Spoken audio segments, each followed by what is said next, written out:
Ici, l'accueil est gratuit et sans rendez-vous. Il faut avoir entre 16 et 29 ans pour venir partager son mal-être, évoquer sa détresse psychique. Un chiffre résume à lui seul l'ampleur du phénomène au Canada.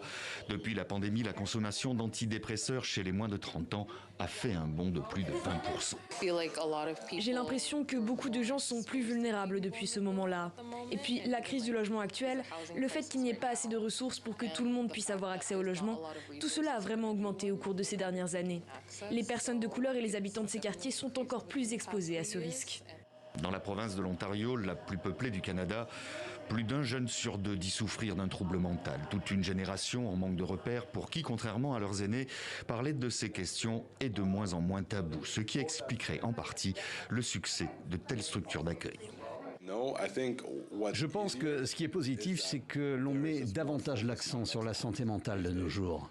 Ce qui est plus problématique, c'est que les jeunes sont exposés à beaucoup plus de choses qui peuvent être vraiment éprouvantes. Je sais que les réseaux sociaux sont l'un des principaux sujets de discussion. Je pense que le monde est devenu un endroit beaucoup plus complexe à explorer. Parfois, la souffrance est telle qu'elle peut mener au suicide. De plus en plus de jeunes trouvent refuge dans des addictions telles que l'alcool ou bien la drogue. Et le constat est tout simplement alarmant. On est devant vraiment une bombe à retardement. Et là, on voit un petit peu des féminicides, là, on voit des trucs là, qui nous laissent entrevoir que la société s'en va pas dans la bonne direction. Il va falloir qu'on s'occupe vraiment de la souffrance véritablement.